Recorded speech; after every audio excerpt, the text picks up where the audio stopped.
Juste derrière moi, Lady Cat. Une boucle de programme d'1 heure réalisée quotidiennement, 30 collaborateurs, dont 15 journalistes, un budget annuel de 4,2 millions d'euros.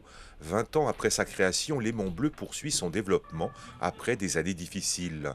Aujourd'hui, la télévision genevoise investit de nouveaux locaux et construit des synergies avec d'autres sociétés audiovisuelles.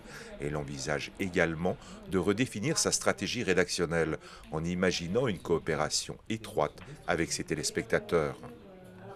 Une information plus participative, mais avec toujours des journalistes aussi pour l'encadrer, pour vérifier que tout et n'importe quoi ne se fait pas sur le terrain, pour aussi dire quels sont les besoins techniques, les besoins en termes d'image. On filme dans un certain sens, pas dans un autre. Donc une information participative contrôlée par des journalistes, mais qui me permettra à Léman Bleu d'être beaucoup plus exhaustif sur ce qui se passe dans le canton de Genève.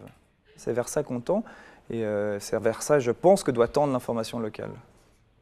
Léman Bleu a mûri, ses chiffres sont à l'équilibre, les journalistes sont motivés, aiment leur travail, on aime ce canton, on le fait vivre, on travaille ses opérations spéciales, on est tous les jours sur le terrain.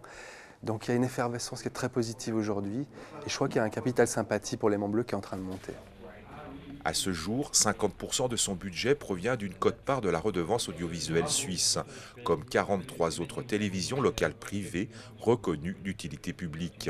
La votation populaire Nobilag du 4 mars prochain pourrait totalement supprimer cette recette financière. Ce 4 mars est un peu particulier dans le sens où il remet fondamentalement en cause toute l'architecture audiovisuelle suisse. Donc ça dépasse largement le cadre de Léman Bleu. Pour ce qui nous concerne, l'impact est assez radical puisqu'il faut s'imaginer vivre avec 50% de moins de revenus. Évidemment, il y a tout un modèle à repenser et à revoir. Face à une situation qui pourrait profondément modifier le paysage télévisuel public et privé suisse, Léman Bleu reste optimiste.